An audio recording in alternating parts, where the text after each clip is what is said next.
The next installment of the Pokemon TCG is here. It's called Heatwave Arena, featuring more of the trainers' Pokemon coming up here with the Mad Bostiff, Ethan's Pokemon, Arven's Pokemon, Cynthia's Pokemon, all coming into this new set. We're going to take a look at some of these new cards, analyze the new set. My name is Rahul Reddy. We have talked about some of these cards already on this set with the Misty's Pokemon, Cynthia's, Arven's, and Ethan's, but we now have the full set being part of our Destined Rival set in May. That will be a part of our NAIC set coming up, and we'll have a little bit of Team Rocket as well in there. It'll be our half of our May set right now, so the other half is not out yet. So you guys are going to get a look at this. This is actually the set that I'll be playing over in the Champions League in Japan in a couple of weeks as well. So let's take a look. I got a little bit of preview on Twitter already. Let's check them out. Ethan's Pinsir. We talked about this already. 1 point return. 70 plus 100 if your Ethan's Pokemon was knocked out. Any of your Pokemon knocked out last turn. Ethan's Pokemon, yep. So 170 on a Grass type Pokemon. Not too crazy good, but I think the biggest problem is it's really hard to power up, especially with Double Turbo Energy being rotated out of the format. And then we have Yanma here. Whirlwind, nothing crazy to write home about. 70 HP though, so it can be Poffin searchable. 1 retreat makes sense. Yanmega EX, I did see this card already on Twitter, and I think this card is absolutely broken. It's got 280 HP, Grass type Pokemon. Stage 1, weak to Lightning. Very important here that it's not weak to Fire. Its ability says Buzz Boost. Once during your turn when this Pokemon moves from your bench to your active, you may search your deck for up to 3 basic Grass Energy and attach them to this Pokemon. Then shuffle your deck, and then the attack is Triple Grass, Colorless, Jet Cyclone, 210, move 3 energy cards from this Pokemon to one of your bench Pokemon. Kinda nuts. Like, you can just power this up with anything. This can be used for any grass type like Sinistcha. You can do like Iron Hands shenanigans. You can play some sort of toolbox decks where the Grass Energy Yanmega combo is there just to basically thin out all your grass. Like, pulling 3 cards out of your deck and also accelerating to your board thins your deck a lot faster than you realize. So this Yanmega just being able to, I don't know, TM Evo on turn 2 into a Jet Energy or a switch effect like a Latias into this card, even like a Badoo into Latias or something, into the Yanmega already powers up your entire board all at once, which is really crazy. Like, I think this card has a lot of potential. I don't know what it's partnered with yet, but I think this card is absolutely bonkers from the initial rip of just reading it. Then we have Cynthia's Roselia, which has Spike, Sting, 7 HP as well. Nothing to write home about. Then we have Cynthia's Roserade, another one of the Pokemon of the trainer. 130 HP, Glory Cheer. Cynthia's Pokemon's attacks do 30 more damage to your opponent's active Pokemon, which is nice. It's a little bit of a buffer, so if you choose to want to play the 1/1 line of Cynthia's Roserade, you can have a little bit of a booster to your Cynthia's Pokemon's attacks, which could be quite good for the Garchomp that we've already talked about. We have the Shaman coming back into the format with the Flower Curtain ability. It's the bench barrier. My favorite thing, like I said before, is Pokemon always prints one little guy to protect our bench.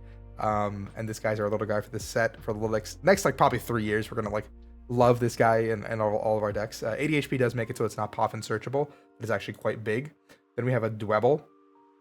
It has Ascension, so you can go straight into the Crustle, which then the Crustle has Mysterious Stonehouse, prevent all damage done to this Pokemon by EXs, and then Great Scissors, Grass, Double Colors, 120, and it's got Shred. So it's got Shred and it's got like a barrier attack, and you can Ascension ability, and you can Ascension right into it.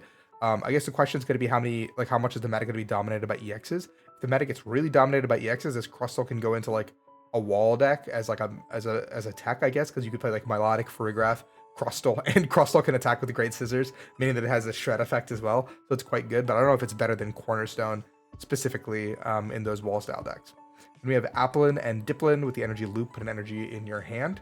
Then we have the Hydrapple, pretty cool looking art. I think the altar art looks pretty sick as well. 170 HP, stage 2, Grass, Hydro Breath, discard 6 basic energy from your hand, Grass energy, to knock out one of your opponent's active. If you can't, this attack does nothing. That's just an absurd attack. Like, what world are we having 6 Grass energy in our hand and being able to actually use this attack reliably? Like, I never see a world where we can do this more than once. So maybe this like can become the top end of like your festival lead deck, maybe.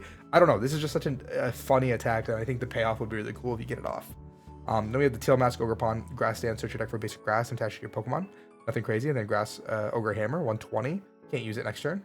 Little guy, whatever. We have Ponyta and Rapidash.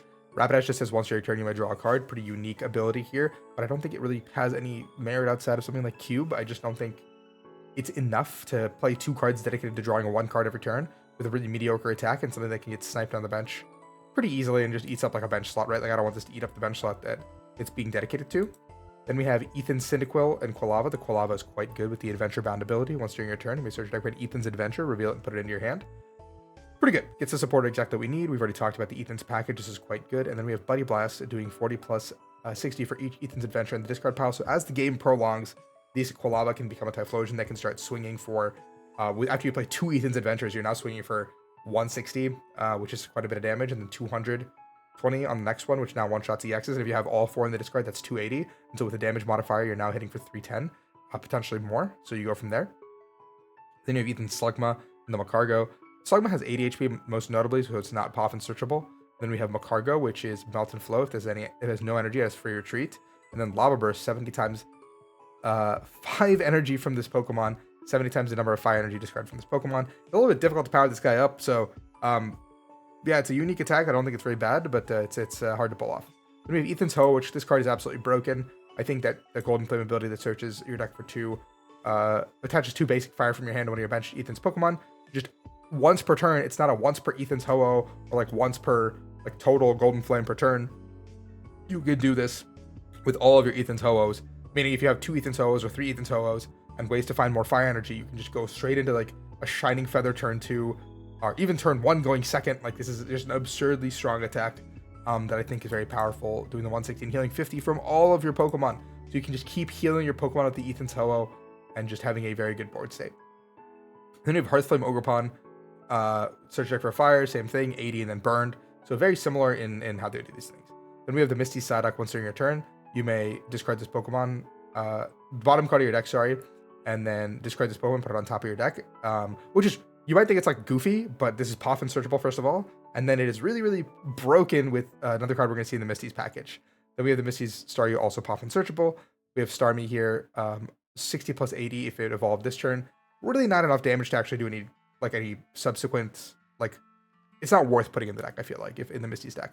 The Misty's Magikarp has Bench Barrier on the Magikarp itself, so you don't actually have to play Bench Barrier in this deck, which actually saves you a slot and dedicates like more cards to the Misty's package, which is quite nice. And then we have the Misty's Gyarados, which has Splashing Panic, 70 times the top 7 cards you discard, 70 times the number of Misty's Pokemon you find there, so you can just keep guaranteeing that it's always going to be Psyducks.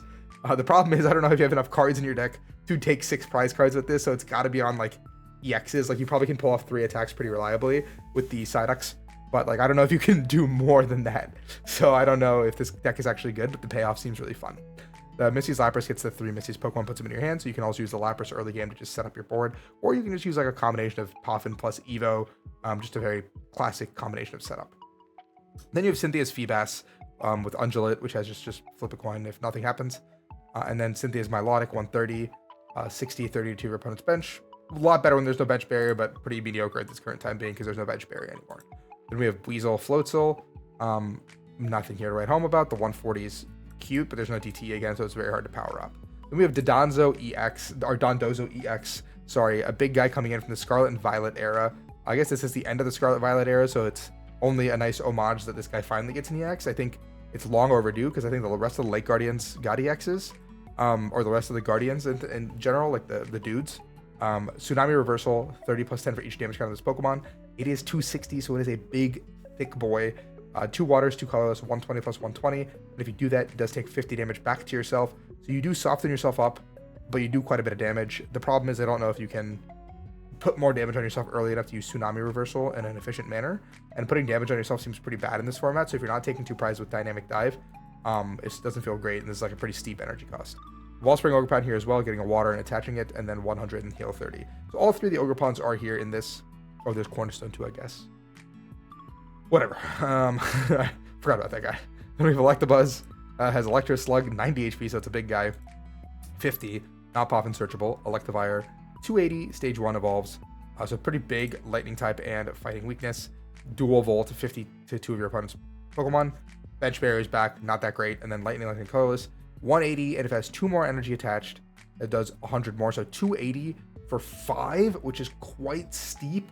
I don't know if we're ever going to get to that cost, the second payoff of the high voltage press, but the first part of the high voltage press does not seem too bad because we do have Magneton in the format, so Magneton can power up this high voltage press, and this could be like a big beater that Miraidon potentially could play. Retreat 4 is also absolutely diabolical. Then we have Ethan's Pichu, just does 30 and draws a card.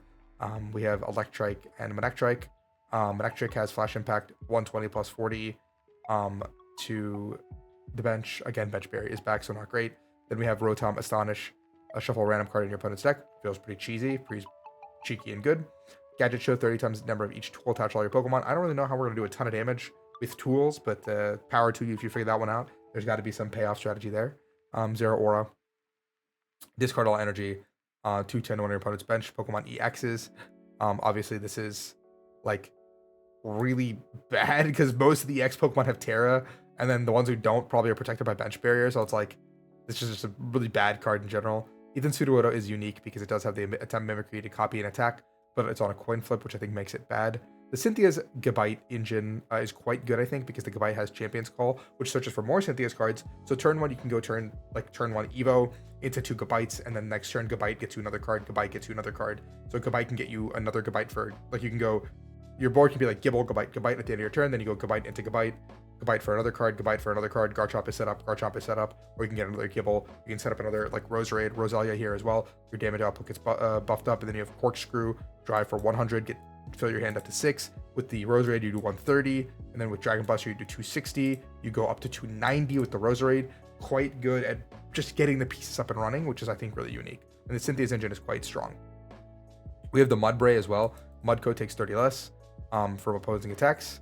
Arven's Toedscruel, Slight Intrusion. This guy has a Toedscruel and a Toedscruel. I guess I didn't watch the anime.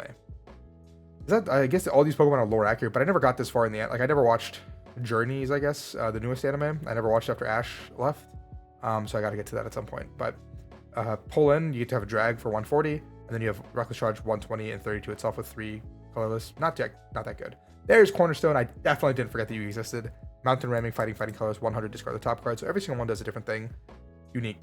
Cynthia's Spiritomb is cool. The Raging Curse, I think, is really unique because of the damage you can do for all your bench Cynthia's Pokemon, and the Garchomps are so big that this can probably do quite a bit.